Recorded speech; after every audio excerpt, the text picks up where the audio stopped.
And now, a workshop of the McAllen City Commission. All workshops are open to the public in accordance with the Texas Open Meetings Act. These workshops allow for detailed staff presentations. And good afternoon, everybody. Welcome to today's workshop. We have a few items. First, any questions to staff regarding our meeting at 5? No. Not anybody? No? Item number 2. Roy. Mayor and members of the commission, if we could, I'd like to go ahead and take item number 4. We've got some representatives here from outside the city and Certainly. County Commissioner Eddie Cantu. So if we could, I'd like to take up item number 4. Where's Denny? And the commissioner can come up and sit over here with us.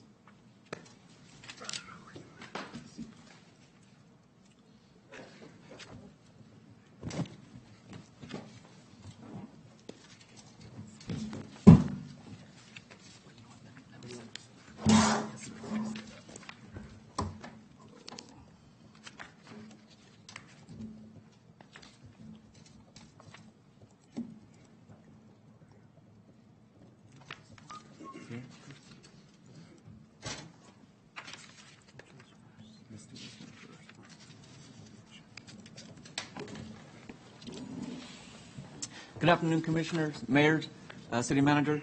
Brought up a proposal that we had talked about in the last workshop. It was a connectivity trail.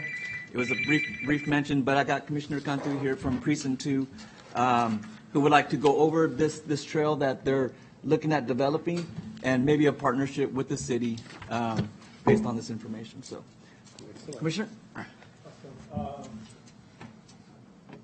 So basically, we're working on a hiking bike trail that we've been working on, I guess in preparation of having the monies to build it. As we know, shovel-ready projects are always the best projects because they're available when money's available. And so we had this in mind for a few years.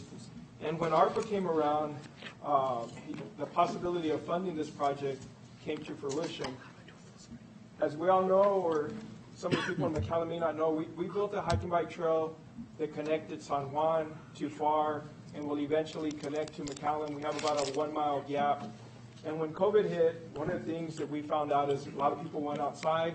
A lot of people started using the hiking bike trail.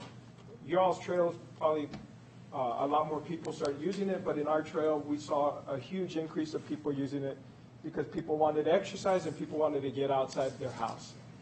And so we always knew that if we had the money, we wanted to have a huge project ready to go. And so our project starts or ends in the city of Hidalgo at Military Highway. City of Hidalgo has a 2-mile trail that runs from the pump house. It runs like a J. This is the pump house. It runs south east like a J, and then it goes up to Military.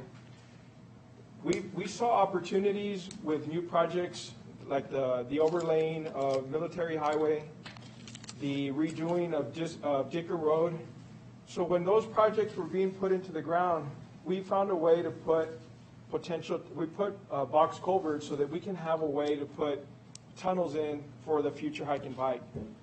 So this project will go from Hidalgo up north, real close to the airport, and then we follow the Mission Inlet, which is the big ditch just south of the airport. It's the same ditch that goes through Palmview Golf Course. The trail would now go through Palmview Golf Course, but it's that ditch that goes all the way, coincidentally, all the way to the Mission Trails. So we put a plan together to build a trail from Hidalgo north to the airport, from the airport, and obviously connecting at the Second Street Trail, which empties out into 10th Street. We'll be able to hit it there and then take it due west all the way to the Mission Trail. All of this will be uninterrupted, which means you'll be going over all the main roads from Military Highway to Dicker to Las Milpas Road to 10th Street to 23rd Street to Ware Road, Bryan, Sherry. All of those roads, we're blessed that they either have an existing bridge because they're by the Mission Inlet, so we'll be able to put a sidewalk under those bridges. So it's a really cool project in that we'll have 15.6 miles uninterrupted. We've always been really proud of the trail that we built in San Juan and FAR because it's 5.5 miles uninterrupted, which means it goes under the streets. In that case, we have to put in those tunnels at every intersection. Here, because of the bridges, we already have existing tunnels. We even have a tunnel under Bryan Road that's like 360 feet long. And so we'll have to make some adjustments there to make sure we have ventilation in that super long tunnel. The total project cost is $11.1 million. A lot of this project is in the city of McAllen. We're looking at a potential of $6 million in cost for the McAllen part of the project. And what we're asking for is a 50% participation.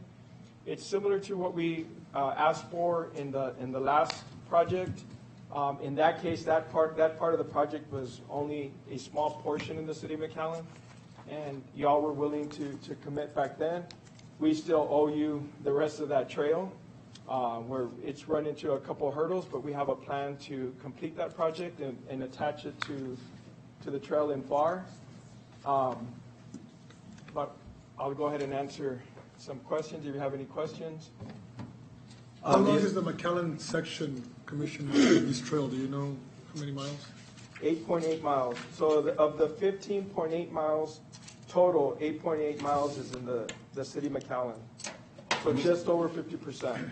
And you said those 8.8 miles will be, call it a continuous ride, uninterrupted? All 15.8. All 15.8 All uninterrupted. 15.8. And how much of the 8.8 in McAllen is utilizing, let's say, existing trails or existing infrastructure that already works as a trail? It doesn't, we're not counting any existing trail. Like, for instance, we're not counting any of the trail that hits 10th Street, the 2nd Street Trail. Yeah. I mean, there's existing bridges that we're taking advantage of, but there's no existing sidewalk. So it'd be 8.8 miles of really new, 100% new trail, new. Correct. Okay. All of it's new. We don't take advantage of any existing sidewalks anywhere along the trail. Yeah. But we're making sure that we, in this case, the 2nd Street Trail that empties into 10th Street. How wide is it, and is it asphalt or concrete? It's 10 feet wide, and we're proposing concrete so that we can, yeah. The prices that we have is anticipating the use of concrete. Or less maintenance? A lot less. Unfortunately, our trail, we've had to continue to make continuous repairs, and it's only about 4 or 5 years old. So we're looking at concrete. It's a little harder on runners and stuff, but in terms of repairs, should be a lot less. Will it include lighting? So right now, the only lighting we have is at the tunnels. Anything that goes under the road will provide lighting. In the trail that we built, lighting was pretty much half the cost. So if we spent back then, let's call it $7 million, like $3 million was in lighting. So it's a really expensive component. Did you use solar or hardwired? Hardwired. It was hardwired. Are there any other amenities planned for the trail? Any type of water stations, benches, anything that?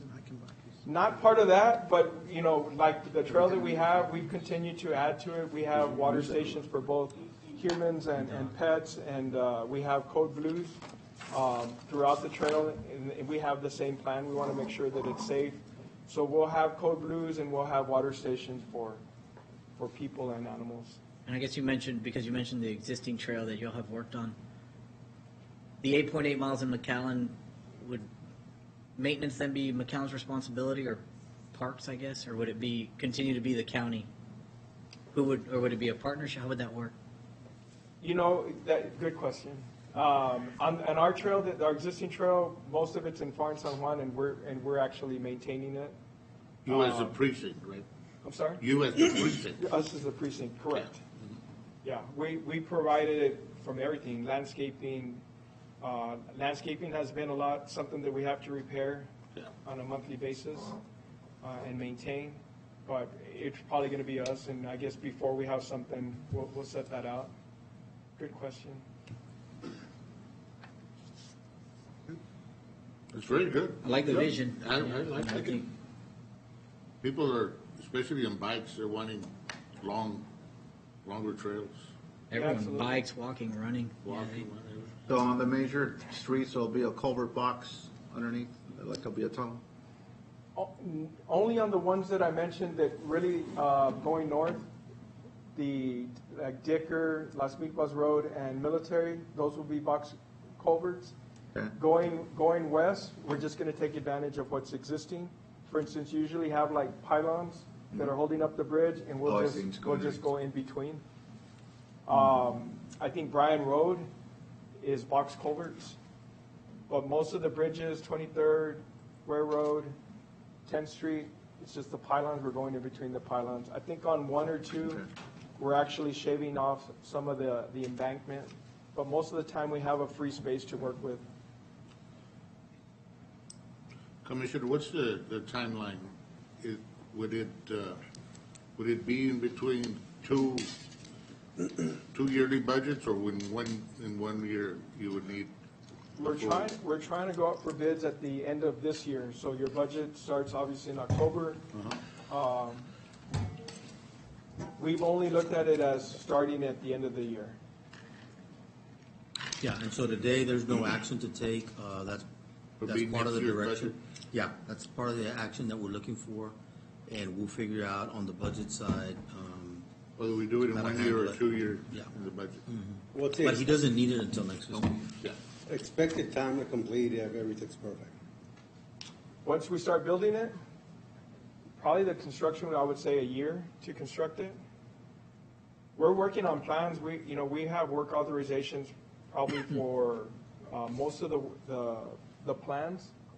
And so we were actually gonna get it ready to go a little bit sooner, but, getting to work with you all opens up a lot of opportunities, so we'll go ahead and wait till the end of the year. Commissioner, with regards to the McAllen segment, which you said was about 8 miles, is there any need for right-of-way acquisition, or is it all governmental right-of-way? Or Pretty much, WC. most if not all of it is within existing right-of-way. Okay. Once we get down to the nitty-gritty, we'll see if but it'll be like small purchases here and there. I don't really see any of that.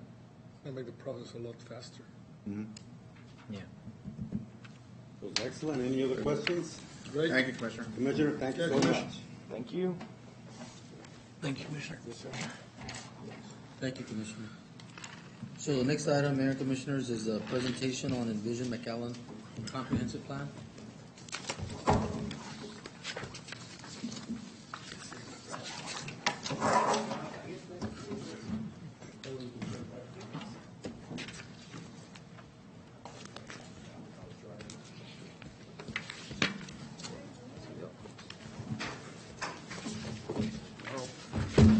Thank you, Mayor, Commissioners. I'm really excited to bring this item before you today. This is a culmination of about a year and a half of work between Freeze and Nichols, obviously, as a steering committee, stakeholders, and staff. Throughout this whole process, we've been able to engage entities like TxDOT, MEDC, MISD, STC, Texas A&M, whoop, and UTRGV. I had to throw that in. Anyways, it's been a good process and a good engagement. We got lucky that MPU and MEDC were also doing their plan as well, so there's some synchronicity there. So I'm not going to take too long because I don't want to step on Chance's toes too much, but we're excited. I know I'm a little biased, but this is a really good plan, and we're here for any questions, and we hope to adopt it. All right. So I'm Chance Sparks with Freeze and Nichols. Really excited to be back here visiting y'all again here this afternoon. To kind of take you on a high-level tour of this document, you've had the document available to read through. I'm hoping y'all read every single page. I'm not going to kid myself. I'm sure y'all haven't read every single one of them, but I do want to touch on some high points of this process. And I do want to mention to Edgar in particular, having a really responsive staff makes a huge difference in the quality of the planning process. That's something we've really enjoyed in McAllen. And having all the other things that were going on concurrent with this process, that makes it, not doesn't make our job easier, it makes our job better, if that makes sense. We're able to make sure we catch everything along the way and all critical pieces. This is a pretty great planning process in terms of the results as we walk away from this. But let's step back just for a second and say, why are we doing this to start with? So these plans are about establishing your blueprint of how do you want to look going forward? How should your codes inform? It gives direction. It helps you in things like budget processes for how to build your priorities, how to structure things so that you're always marching towards that big vision at the end, which is really the big picture aspect of these, is creating that vision, that community-driven image of what McAllen wants to be in its next iteration. One of the beautiful things about McAllen is its propensity to change and adapt as circumstances change. Not all cities are like that, and it's one of your, probably, I would say, one of your best traits. Most important things to recognize about this: it is a long-term statement. It's a basis for your ordinances. It's your tool for decision-making. It is not legally binding. It is not an ordinance. And most importantly, it is not intended to sit on a shelf. When I'm coming back here years and years later, I want to see worn-out pages, or whatever the virtual equivalent of that is, and lots of action towards getting through this. Again, it's been a lengthy process with lots of engagement. What we have tended towards here in McAllen is go where people already are. Don't invite them to something else, because that gets you a broader representation. And being honest about planning, it's hard to convince somebody who has things competing for their attention, like t-ball practice and things like that, to come spend time with us. But if we go to where they are, they'll spend 5 minutes and have a chat. So that's what we've tended towards in this process. It's led toward a vision statement. Y'all saw this at a prior meeting, along with 6 guiding principles. These are the things that we want you to think about as you make pretty much all decisions, and everything in this document links back to these. What we really saw come out of this in the conversations is this leadership position that McAllen has been in historically, and where that leadership position appears poised to go in this, like, I guess, next life of McAllen, where you step beyond the region, beyond the state, and become this bigger example of how to do things effectively as an organization, effectively as a place. Again, several types of engagement activities, lots of virtual. We began this during kind of the peak period of COVID, which meant we were not getting a whole bunch of people in a room together if we didn't have to. So lots of virtual up front, and then flipping towards in-person, especially outdoor, towards the end. We did try to give ourselves heat stroke by coming to the Freedom Fest, and I did not warn my team that it gets warm here, and they have forgiven me finally from that. Online surveying, of course, that was involved in this. And then community meetings. We actually really like using your library facility for this because it runs a lot of programming on its own, which meant that it has kind of a continuous flow of people coming in and out of it, and has a good space where we could be set off to the side, or we could get right in everybody's face with it, depending on the need. So lots of great feedback through this. Big things that we heard: number one, people in McAllen like McAllen, which that sounds kind of obvious, but that is not the case everywhere. We did not hear a lot of negativity. What we heard was, I like what McAllen's doing. Can we maybe do this next? Versus, McAllen's kind of, not pulling off what we want him to do, period. So it's a completely different attitude that we've seen here compared to elsewhere. So it's about building on good things. What are people looking for? The day that traffic isn't at the top of this list in any city will be a first for me in my career. But other things coming up, things like green space, trees, activities, and events. Access to opportunity was a really strong theme, meaning economic, educational, and just things to do, simply put. When we ask about obstacles, it's, what is the city's vision? How up front are you with it? Politics always shows up on this list, and nobody actually knows what that word means, which makes it doubly entertaining for us. But really what that's referring to is getting short-sighted for individual gain versus broad-viewed for group gain is really the explanation of that. And how to get funding, and then of course your road system. You all have a complex environment for your transportation planning here, because all roads go through McAllen and through everybody else too. So it's very complex. So what we see as priorities: streets, parks, infrastructure, getting the little things right as a city.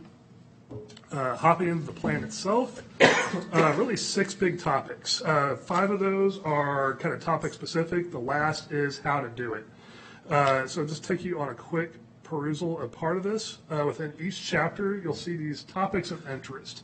Those are built off of things we heard from the public about where they wanted to kind of go towards. And so we try to make this an educational document for what do these things mean going forward, and why should you care? So this came up with missing middle housing, transit-oriented development, and complete communities. That last one is actually your framework of your future land use map, is how to make sure that different neighborhoods of your city have the key ingredients where they can sustain themselves, where they aren't having to drive clear across town for employment or to find a decent grocery store or something to do or outdoor opportunities or education. That's kind of the idea behind that. Does include a future land use map. Welcome to our biggest formatting challenge that I've encountered in my career, which is how do you fit a long, skinny city onto a sheet of paper. But we did manage to pull that off. You're broken down into about a dozen land use categories, but all based on this idea of completeness and character is what's really defining these. An emphasis on corridors and key nodes along the way, and then looking north to what happens in the future as you continue to grow and expand that direction. How can you do that in a way that the math works, where you're not kind of running your fiscal position backwards in order to serve an area. With each land use type, you will have a breakdown of kind of the expectations about the development you would see there. The most useful thing out of this is actually the chart kind of in this bottom right, because this is helping out folks like Edgar with, okay, you're faced with a zoning case. How do you know if it makes sense or not based on different types of development? And most importantly, if it doesn't fit perfectly, what are those adjustments that are needed to get you there? So kind of helps make it a little bit more useful. We do have a downtown piece within this that really focuses on what are your opportunities, barriers, and how can you build your downtown into kind of reclaiming that heart status of your city. So we've identified several things that people really like about the downtown. It is an active space already, which is good. So it's about how do you make it more welcoming, more inclusive, more active and programmed without it taking a huge staff effort. There's different districts that we've identified within this. Your downtown has different personalities based on where you are. We are sitting right now in an area that we've identified as an opportunity for like a government district where you can kind of build out like a campus of sources of things that are related to government and service. We looked at how do you rebuild your streets in downtown? How do you prioritize them? What's important? How do you create connections? And we think about this in terms of how do you do the connections internally and to the rest of the city. You just heard a presentation tonight about regional trails. We want your downtown to connect into that type of thing. We do include streetscape recommendations. They do talk a lot about shade.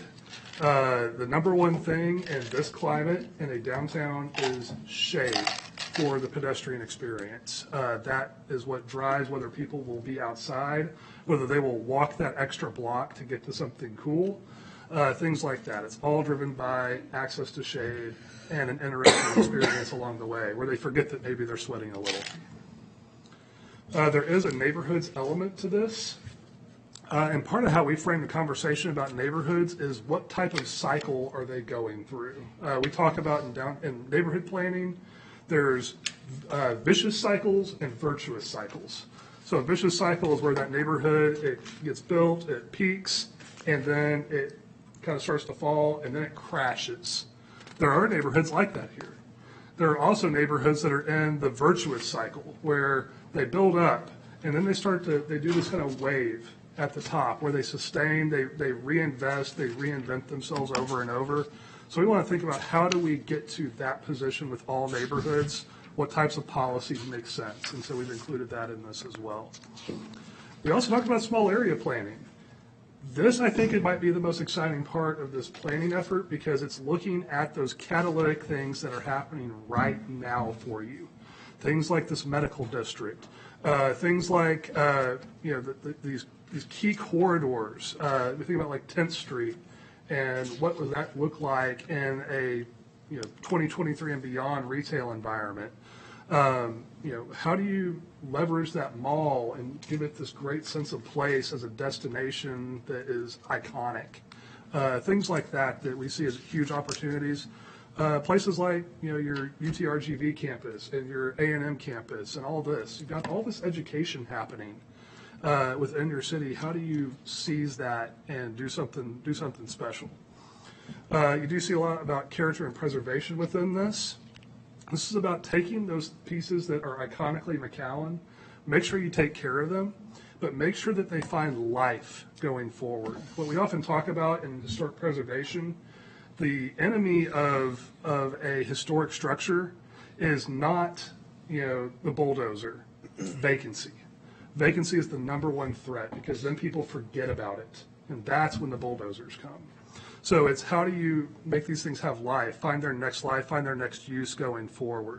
We talk a lot about that in the plan as well, and how to do that as we affectionately started to call it the McAllen way. And then lastly, we've got this transportation piece. You're in a pretty good spot transportation-wise.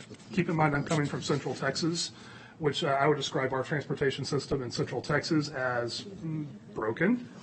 But here you haven't made mistakes like we've seen elsewhere. So you're not having to claw your way back. It's how do you adapt. And so this really focused on how to diversify your transportation, how to make it work a little bit better, how to address issues like Vision Zero so you don't have pedestrian deaths. The one statistic that did jump out in this region is uniquely prone to pedestrian deaths. And we want to make sure that we're on a path to help address that going forward. So again, lots of guidance from stakeholders through this. We kind of view this through a public health lens and a character giving lens. So you'll see a thoroughfare plan with your arterials, your collectors, but you also see it kind of color coded into different context areas. The core of your city versus the fringe have very different feelings to them. I think about like a Bicentennial Boulevard. Where that is, right up against your downtown, feels very different than it does when you get way north of, is it Milana? More than that. Yeah, like, and beyond. And so how do we make sure that we're honoring that? And then lastly, one of the other advantages we had is y'all were going through a water wastewater planning process as well through the Public Utility Board. That allows us to bring that information into the comprehensive plan. And we talk a lot about in this plan, when you invest in infrastructure and make that investment count, how can you accomplish multiple goals, multiple things in one shot? So it's thinking about, you need that new wastewater interceptor. Well, you also need a trail easement in that same alignment. Those can be in the same space. You can also get really clever about how you fund them by saying, well, in this case, it's not a trail. That is an improved maintenance bench. It's a trail. But you use these techniques to help with your funding and access and make sure that all your solutions are right-sized. And you take this inclusive approach. And it's recognizing that everything is connected through that process. We talk about resilience. This is the next kind of thing for y'all, I think, is resilience planning, thinking about how you address hazards proactively. We know that's a very unique challenge here in the Rio Grande Valley. Y'all have a habit when you have a hurricane that you fill up, and that's just simple geography. Hard to fight that. We also talk about your parks and facilities. Some key things that we've recommended out of this is you got some really great park spaces. You need to start thinking about recreation centers and things like that. And things that are indoors. Those are important for community gathering and for really some of the growing popular types of activities going forward. And a really effective trail network within your city that isn't just recreation oriented, but transportation oriented, where people can use it to get from point A to point B. So that little 2-mile trip could be done maybe not in a car for everybody along the way. And lastly, economics. Y'all have been talking about your economic development here at prior meetings. I'm not going to belabor this other than to say we've coordinated with that effort, and we've tried to pull in what does this mean at the comprehensive planning level. Usually it's about diversifying your economic targets, investing in your downtown. Quality of life investment's going to be key. That's one of the things we heard in our engagement. You want doctors to want to live here, you got to focus on that quality of life as you move forward. Lastly, implementation. There is a whole table in the back of this document that is quite literally almost like a strategic plan checklist of things to go through and literally check off, like, have we done this? This is what it should implement. We've identified some key priority actions. The nice thing is y'all are doing a code at the same time. So your number one implementation is already active. We don't see any reason why that's not going to wrap up by the end of the summer. It really kind of depends on how quickly we get feedback at this point. But there's several other key implementation items as well that we've kind of pulled out and featured as these are some really high priorities going forward. We did post this for public comment. So you remember what I told you at the beginning? People are overwhelmingly positive about their experience in McAllen. They like it here. What that typically means is they don't engage as much. Happy people don't show up to meetings in general. Or vote. Yeah, or vote. But what we've seen come out of this, though, is people that looked at this and read it, they said, yeah, this is positive. It's giving a good image of where we want to be going forward. And that's, I think, really positive, especially in terms of implementation. It means people are happy about where this plan process has taken them. You've got a lot of momentum going in your favor right now. And I think with this adoption, y'all be really well positioned to kind of attach a booster rocket to this place and really take y'all next level. Questions, comments? It was very well done. You hit some real good highlights, but there's a lot to do in each one of those stages and each one of those. You brought up a few things to light, but we need to definitely not put it in the shelf and start working. And with the code that you mentioned, now with our new code, we've worked on that for a year also. So I think it'll be a good mesh. We get them both together and start working on some of these things that we can do. I'm real proud of our city to be doing both this study and the code at the same time to try to go forward. Very, very proud. So it's a rare best practice. Yeah. I like the way the vision statement came out. It was nice, concise, and I think it incorporated all the elements that we requested, so that was great. Good job. Thank you. And so we don't need any action right now. It is on the regular agenda for action because it is a public hearing item. So there will also be time for public hearings at that moment. Very good. Excellent. Thank you so much. Thank you. Okay, we'll try to see if we can wrap up this next item, and if not, we will be glad to bring it up. We've got the issue of longevity pay. There were some specific questions that were asked of the staff the last time that we brought it, so we want to address those, and then anything else that's on your mind.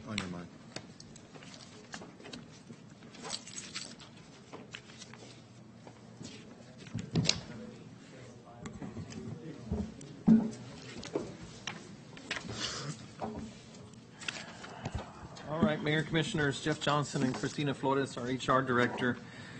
We just wanted to give you an update from the last presentation based on the feedback that we got and also some of your questions.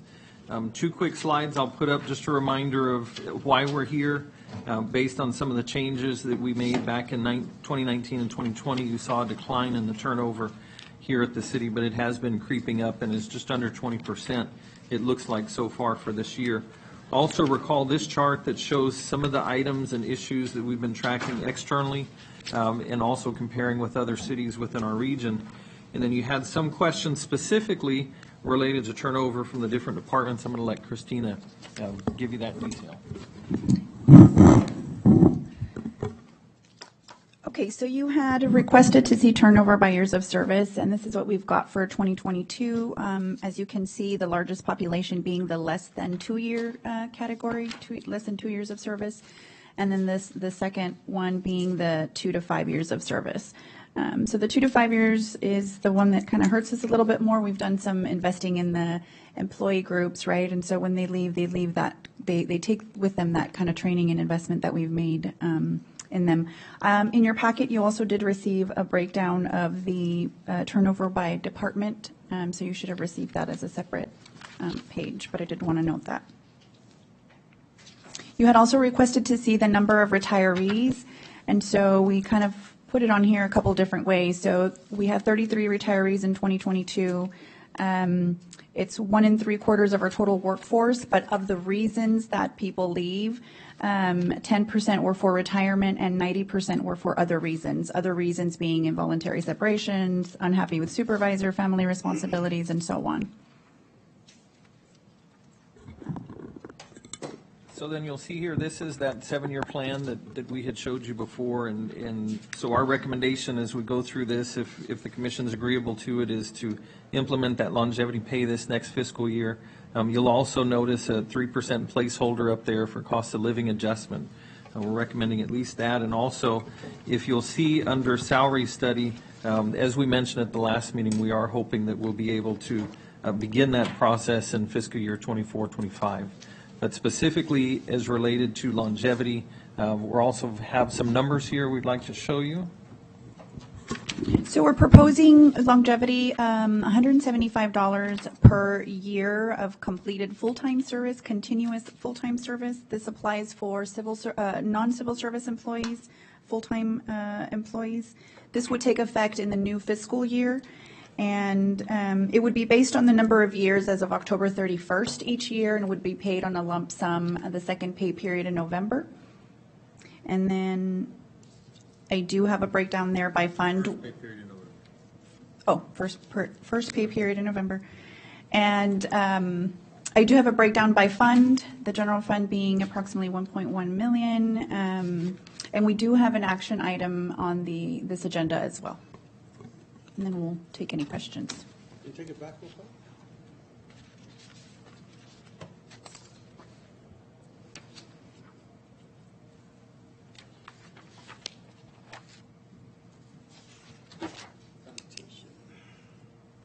And the PUB is not in this study, right? That's correct. We have that separated. Mm-hmm. What's the difference between Untitled and the bridge? Yeah, well, one is just specifically Anzaldua's Bridge, the other one's Hidalgo, because Hidalgo is a much bigger operation. And they are separated in our funds.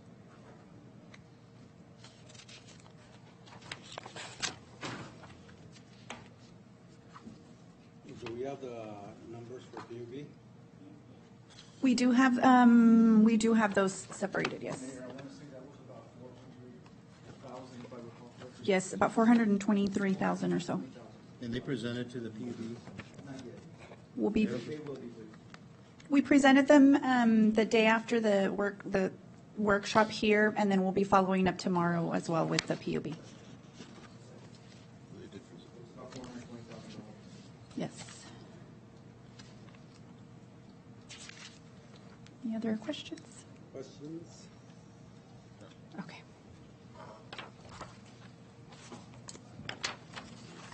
Commission, you guys are being too gentle today. Well, thank you so much. And again, we'll bring this during budget, and so you can see the total impact.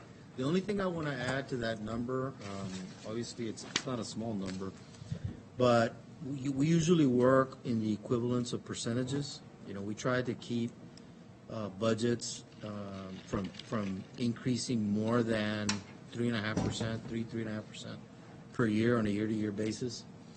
And so obviously payroll is one of the biggest expenses that we have. You know, that's 85% of our total general fund expense. And so that represents about 1.67%. If you were giving a COLA instead of longevity, that's like giving a raise of 1.67% to employees in dollars. Thank you so much. Thank you. Okay.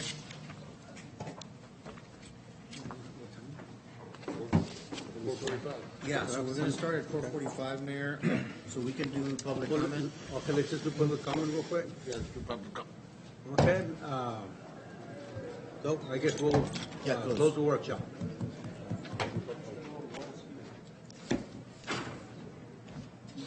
This concludes the workshop of the McAllen City Commission. Workshops are held every second and fourth Monday of the month, convening at 4 p.m. at the McAllen City Commission chamber on the third floor at McAllen City Hall. And we have one public comment, Manuel Pescador. Monarch Festival. Let's take a look. The event was held to raise awareness about butterflies through nature walks, talks, art, music, and cultural activities. As pollinators, the monarch butterflies' migrations provides an indispensable service essential for many ecosystems to thrive. It's the importance of nature. Pretty much, the city's not just about streets and water and sewer. It's about quality of life. It's about nature. It's about greenery. It's about wild animals. And